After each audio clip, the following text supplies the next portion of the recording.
बिस्मिल्लाहिर्रहमानिर्रहीम। स्टूडेंट, आज हम आईकॉन के थर्ड चैप्टर की इब्तिदा करने जा रहे हैं। आज हम बात करेंगे डेटा की प्रेजेंटेशन की। आपको याद होगा हमने स्टैटिस्टिक्स की डेफिनेशन का जिक्र किया था, तो उसमें हमने कहा था कि स्टैटिस्टिक्स कौन कौन से काम करती है, उसके ज़िम्मे क्या है। तो उसमें सेकंड स्टेप था डेटा की प्रेजेंटेशन।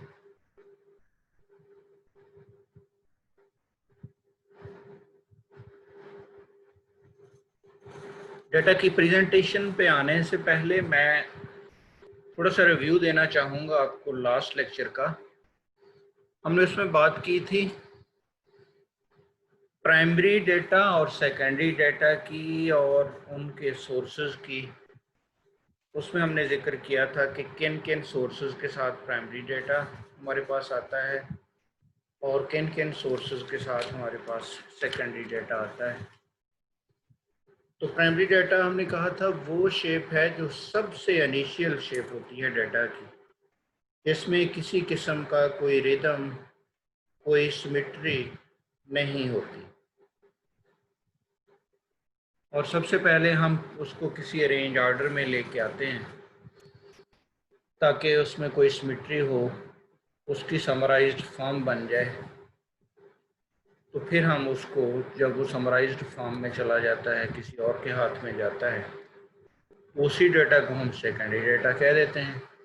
सेकेंडरी डेटा में हमारे पास कुछ ड्रॉबैक्स होते हैं कि कुछ चीज़ें उसमें हमारे पास हिडन हो जाती हैं, वो पूरी तरह से क्लियर नहीं होती। हम आगे जाके फ्रीक्वेंसी डिस्ट्रीब्यूशन की बात करेंगे तो वहाँ पे हम इस पे मज़ीद बात करेंगे कि किस तरह से कुछ इन्फॉर्मेशन सेकेंडरी डेटा में हमारे पास हिडन रह जाती है। तो प्राइमरी डेटा के जो मैंने आपको सोर्सेज दिए थे 5, उनमें सबसे पहला था direct personal observation. Direct personal observation क्या थी कि एक शख्स मौके पे जाके कोई चीज़ ऑब्जर्व करके या लोगों से कुछ पूछ के वो रिक्वायर्ड इन्फॉर्मेशन अपने पास सेव कर लेता है। और अगर कहीं पे ख़दशा हो कि लोग रिक्वायर्ड इन्फॉर्मेशन डायरेक्ट तरीके से नहीं देंगे या मिस गाइडिंग इन्फॉर्मेशन होगी, तो ऐसी सूरत में फिर हम डायरेक्ट की बजाय एक इनडायरेक्ट मेथड यूज़ करते हैं, जिसे हमने नाम दिया इनडायरेक्ट ओरल इन्वेस्टिगेशन का, जिसमें हम डायरेक्ट उनसे, कंसर्न पर्सन से इन्फॉर्मेशन लेने की बजाय हम किसी ऐसे शख्स के साथ रब्ता करते हैं जिसके पास वो सारी इन्फॉर्मेशन मौजूद होती है। तीसरे मेथड में हमने कहा था कि हम थ्रू मेल यानी डाक के ज़रिए या फिर ईमेल के थ्रू, डाक के ज़रिए भेजेंगे तो हार्ड कॉपी भेज देंगे परफॉर्मा की, जिसे हम क्वेश्चनेयर कहते हैं, और ईमेल के थ्रू सॉफ्ट कॉपी चली जाएगी और हम कॉरस्पॉन्डेंट से रिक्वेस्ट करेंगे कि आप इसको फिल करके हमें वापस भेज दें। मेल के थ्रू आएगी तो हम उसको जवाबी लिफाफा दे देंगे कि इसमें डाल के हमें वापस पोस्ट कर दें। साथ ही मैंने उसका एक ड्रॉबैक बताया था कि अगर हम 400 लोगों को लेटर्स लिखते हैं, मेल क्वेश्चनेयर भेजते हैं, तो उसमें से रिस्पांस 400 से नहीं आता, लिहाजा हमारा सैम्पल साइज़ कम रह जाता है। तो उससे फिर हमें वो रिज़ल्ट नहीं मिल पाता, उतनी एक्यूरेसी नहीं मिल पाती जितनी हम एक्सपेक्ट कर रहे होते हैं। तो इस चीज़ को ओवरकम करने के लिए फिर तरीका अडॉप्ट किया जाता है कि जी, बजाय इसके कि आप क्वेश्चनेयर बाई पोस्ट भेजें, हम वही वाला क्वेश्चनेयर एक बंदे को हैंड ओवर करते हैं जिसे हम एन्यूमरेटर का नाम देते हैं, और इस प्रोसेस को जिसके थ्रू ये कंप्लीट होगा हम उसे कहते हैं थ्रू एन्यूमरेशन। तो एन्यूमरेटर एक शख्स होता है जिसके पास लिखे हुए क्वेश्चंस मौजूद होते हैं, जिसे हम सवालनामा या क्वेश्चनेयर कहते हैं। वो जाके उस शख्स से पर्सनली मिलता है, उससे क्वेश्चंस पूछता है और उनके आंसर उसमें लिख देता है। इसका फ़ायदा ये होता है कि अगर हमें 400 क्वेश्चनेयर हमने एन्यूमरेटर के हाथ भेजे हैं तो वो तकरीबन 400 का ही हमें रिस्पॉन्स वापस मिल जाता है। दूसरा इसका एडवांटेज ये होता है कि अगर हमारे क्वेश्चनियर को फिल करने वाला एक अनपढ़ आदमी है, एक इलिटरेट पर्सन है, तो न्यूमरेटर उससे उसकी लैंग्वेज में बात करके उसका रिस्पॉन्स वहाँ पे लिख लेगा। तो उसका क्वालिफाइड ना होना, रिस्पोंडेंट का क्वालिफाइड ना होना, इसमें कोई हिंड्रेंस नहीं बनेगा, कोई रुकावट नहीं बनेगा। और लास्ट सोर्स हमारा था जिसमें हम लोकल कॉरेस्पोंडेंट्स की हेल्प से इंफॉर्मेशन ले लेते हैं। जैसे किसी गांव में नंबरदार मौजूद होता है, या एग्रीकल्चर से रेलिवेंट कोई इंफॉर्मेशन हम लेना चाहते हैं तो वहाँ पे पटवारी मौजूद होता है, या किसी पर्टिकुलर एरिया से कोई किसी भी किस्म का कोई शख्स हो सकता है जिसके पास उस पूरे एरिया की इंफॉर्मेशन मौजूद, वो हमें रिस्पॉन्ड कर सकता है। ये सारी की सारी इंफॉर्मेशन हमारे पास फर्स्ट हैंड इंफॉर्मेशन कहलाएगी और इसको हम प्राइमरी डाटा कहेंगे।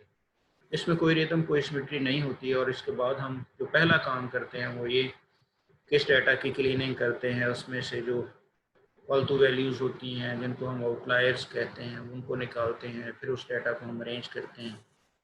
तो अरेंज ऑर्डर जो हमारे पास डाटा फिर आता है वो उसको हम फिर सेकेंडरी डाटा का नाम देते हैं। तो सेकेंडरी डाटा अगर हम लेना चाहें तो उसके लिए हमें फील्ड में जाने की ज़रूरत नहीं पड़ती, बल्कि हम किसी ऑफिस से रब्ता करेंगे। उस ऑफिस की हमने 3 कैटेगरीज बनाई हैं। एक ऑफिस वो हैं जो प्योरली गवर्नमेंट की ऑर्गेनाइजेशंस होंगी, जिसमें गवर्नमेंट के इदारे होंगे हमारे पास।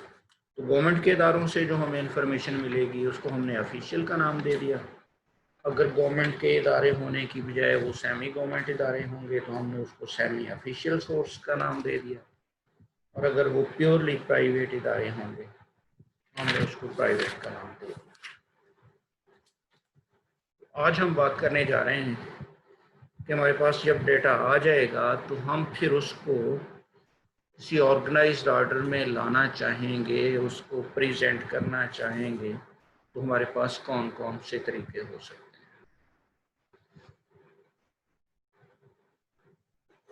यूजुअली जो डाटा हमारे पास रिकॉर्डेड फॉर्म में आता है वो क्वांटिटी में बहुत ज़्यादा होता है, साइज में बहुत ज़्यादा होता है। उसको हम किसी समराइज्ड फॉर्म में लाने के लिए मुख्तलिफ मेथड्स यूज़ करते हैं। तो समराइज करने के लिए या उसको सिंप्लीफाइड फॉर्म में लाने के लिए जो हमारे पास डिफरेंट मेथड्स हैं, उनमें से सबसे पहली टेक्निक को हम कहते हैं क्लासिफिकेशन, फिर है टेबुलेशन, उसके बाद है डायग्रामेटिकल प्रेजेंटेशन जिसमें हमारा डायग्राम से वास्ता पड़ता है, फिर है ग्राफिकल प्रेजेंटेशन जिसमें हमने मुख्तलिफ़ किस्म के ग्राफ्स बनाने होते हैं, मुख्तलिफ़ किस्म के चार्ट्स बनाने होते हैं ताकि डाटा को कंपेयर किया जा सके। तो क्लासीफाई करने का पर्पस डाटा को समराइज करना, टेबुलेशन का भी पर्पस यही, और डायग्रामेटिकल प्रेजेंटेशन और ग्राफिकल प्रेजेंटेशन का मकसद भी यही कि डाटा को, बहुत लंबा चौड़ा डाटा हो तो उसको समझना मुश्किल होता है। अगर वो समराइज्ड फॉर्म में होगा तो उसके लिए उनको आपस में डाटा को कंपेयर करना, डिफरेंट वेरिएबल्स का आपने कंपैरिजन करना है, टाइम टू टाइम उसमें जो चेंजेस आ रही हैं उनको स्टडी करना है। ये सारी की सारी चीज़ें हमारे लिए आसान हो जाएंगी अगर हमारे पास डाटा समराइज्ड फॉर्म में होगा।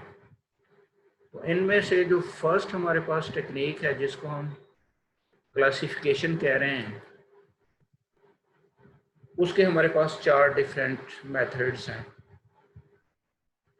तो मैंने क्लासिफिकेशन डेफिनेशन में लिखा है, classification is the process of arranging things either actually or notationally in groups or classes according to the resemblances or similarities।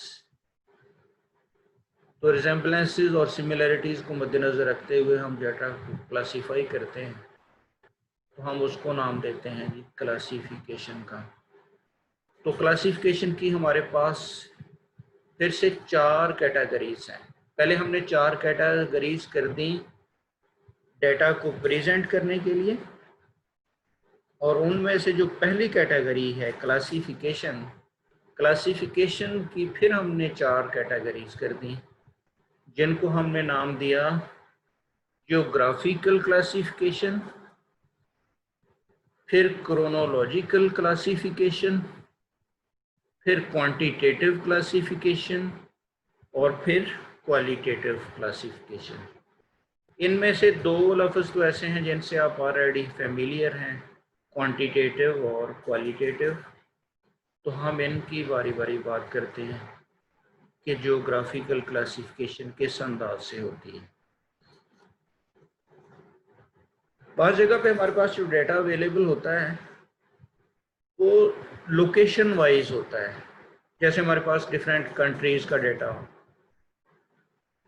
कि जी इस वक्त किसी पर्टिकुलर प्रोडक्ट की सूरत हाल पाकिस्तान में क्या है, इंडिया में क्या है, बांग्लादेश में क्या है, ईरान में क्या है, तो ये जियोग्राफिकल फैक्टर कहलाएगा। इसी तरह प्रोविंसेस वाइज हम डाटा ले लें कि किसी पर्टिकुलर क्रॉप की प्रोडक्शन पंजाब में क्या है, सिंध में क्या है, KPK में क्या है, बलूचिस्तान में क्या है, या डिफरेंट डिवीजन्स का हम डेटा ले लें कि जी मुख्तलिफ डिवीजन्स में आबादी कितनी कितनी है, या डिफरेंट डिस्ट्रिक्ट्स के अंदर फैसिलिटीज़ की सूरत हाल क्या है, या कोई सिटी टू सिटी कंपैरिजन हमें मिल जाए।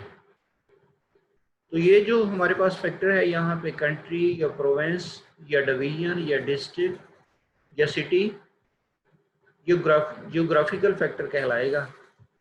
और अगर हम अरेंजमेंट उसकी इस तरह से कर लें कि हम कंट्री वाइज उसको सिंप्लीफाइड फॉर्म में ले आए, कंट्री लिखा हो सामने न्यूमेरिक वैल्यू लिखी हो, या प्रोविंस लिखा हो सामने उसके वैल्यू लिखी हो, तो हम इसको जियोग्राफिकल क्लासिफिकेशन का नाम देंगे।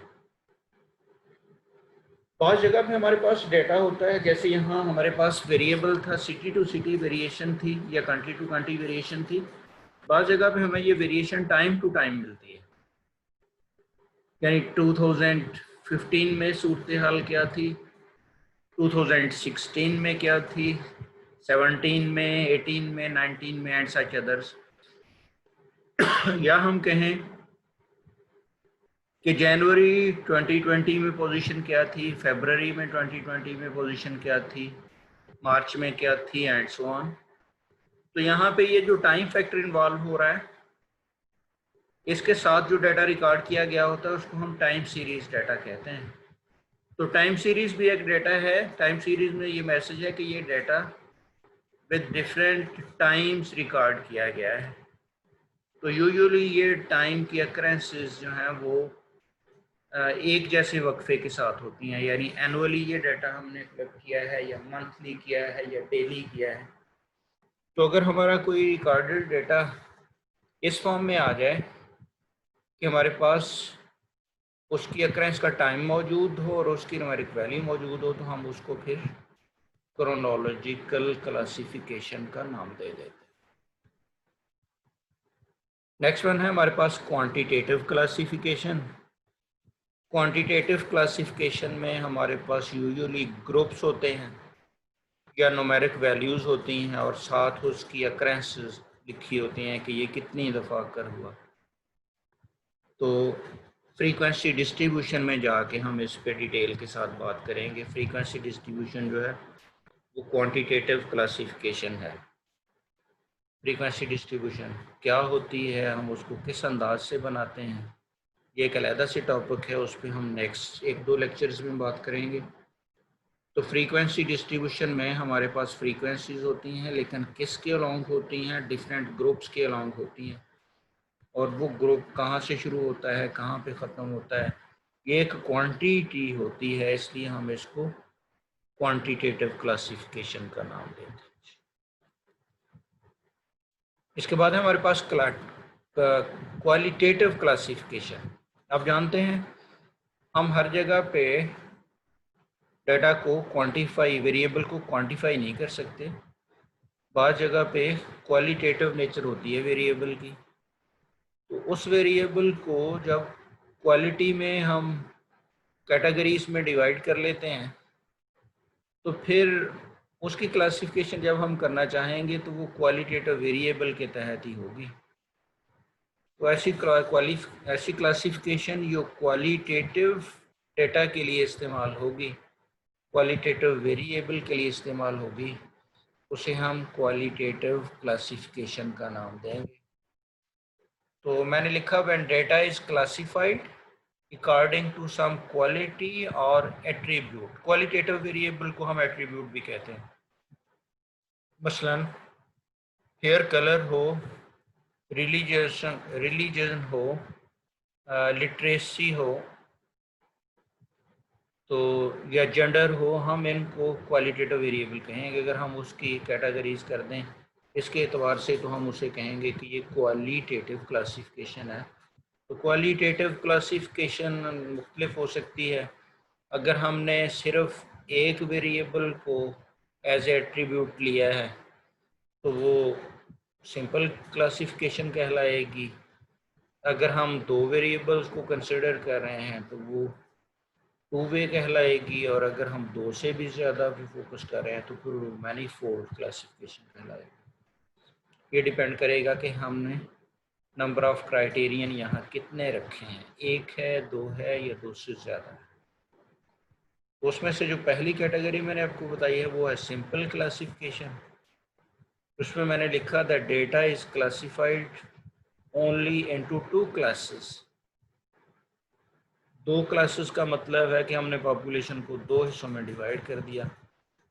एक वो लोग हैं जो किसी किस्म की स्किल रखते हैं, किसी किस्म का कोई हुनर जानते हैं, और दूसरे वो लोग हैं जिनके पास किसी किस्म की कोई स्किल नहीं है।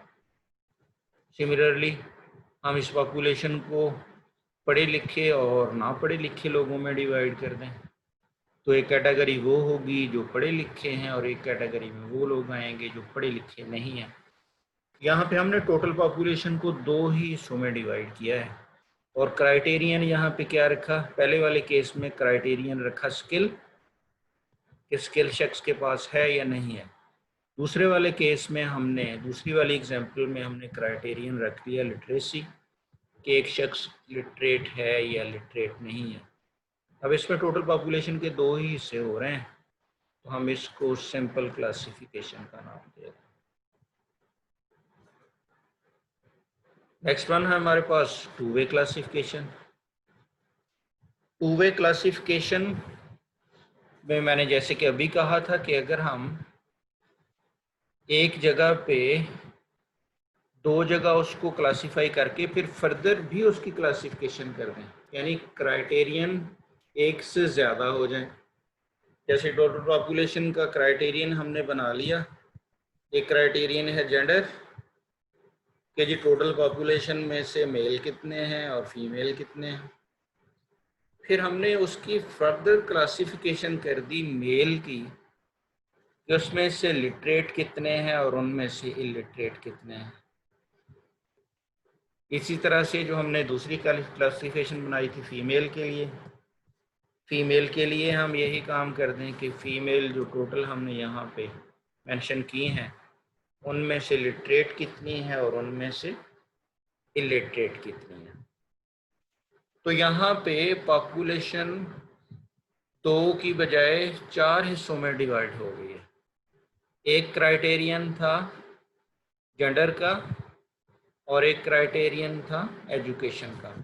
जेंडर वाले क्राइटेरियन ने टोटल पॉपुलेशन को दो हिस्सों में डिवाइड किया, तो जो दो हिस्से बने उसको फिर सब डिवाइड कर दिया लिटरेसी वाले क्राइटेरियन ने, तो दो की बजाय वो हमारे पास चार डिफरेंट क्राइटेरियन बन गए, दो क्राइटेरियन सॉरी, और ग्रुप्स हमारे पास यहाँ पे वो चार बन गए।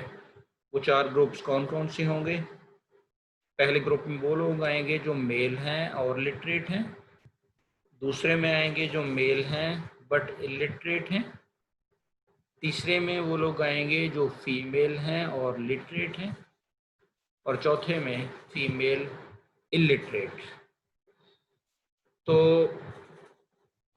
यहाँ पे दो क्राइटेरियन के एतबार से हमने उसकी क्लासिफिकेशन की। इसी तरह जो प्रीवियस स्लाइड में हम एग्जांपल कर रहे थे टू वे क्लासिफिकेशन के लिए, अगर हम लिटरेट और इलिटरेट का वेरिएबल पहले ले आए, यानी हम टोटल पॉपुलेशन को पहले डिवाइड करें लिटरेट और इलिटरेट में, और फिर उसके बाद उसमें से हम जेंडर को अलहदा कर दें, तो भी वो टू वे क्लासिफिकेशन ही कहलाएगी। तो इसका मतलब ये हुआ कि वन वे क्लासिफिकेशन या सिंपल क्लासिफिकेशन जो है उसमें सिर्फ एक क्राइटेरियन होगा जिसकी बेस पे हम उसको सब डिवाइड कर रहे हैं, जबकि टू वे क्लासिफिकेशन में एक की बजाय वो क्राइटेरियन क्लासिफिकेशन के हमारे पास एक से ज़्यादा हो जाएंगे। अगर वो दो हैं तो हम उनको टू वे क्लासिफिकेशन का नाम देंगे। ये दो से ज़्यादा भी हो सकते हैं। अगर ये दो से ज़्यादा हैं तो फिर हम उसको, उसके लिए हमने लफ्ज़ यूज़ किया मैनीफोल्ड क्लासिफिकेशन का। तो सिंपल क्लासिफिकेशन जो है उसमें एक क्राइटेरियन होगा, टू वे क्लासिफिकेशन में हमारे पास दो क्राइटेरियन होंगे, और जब हम बात करेंगे मैनीफोल्ड क्लासिफिकेशन की तो उसमें हमारे पास क्राइटेरियन दो से भी ज़्यादा हो जाएंगे। ज़ाहिर है सिंपल क्लासिफिकेशन ने अगर टोटल को दो हिस्सों में डिवाइड किया है तो जो टू वे क्लासिफिकेशन है उसने उसके चार हिस्से बना दिए हैं। इसी तरह से अगर क्राइटेरियन हमारे पास दो की बजाय तीन हो जाएंगे तो मेरे पास फिर हमारे पास पहले दो हिस्से बनेंगे, फिर हर दो हिस्से के दो दो हिस्से बन जाएंगे, चार हो जाएंगे, फिर उन चारों को जब हम दो दो हिस्सों में मज़ीद डिवाइड कर देंगे तो ये हमारे पास 8 डिफरेंट कैटेगरीज बन जाएंगे। Thank you very much.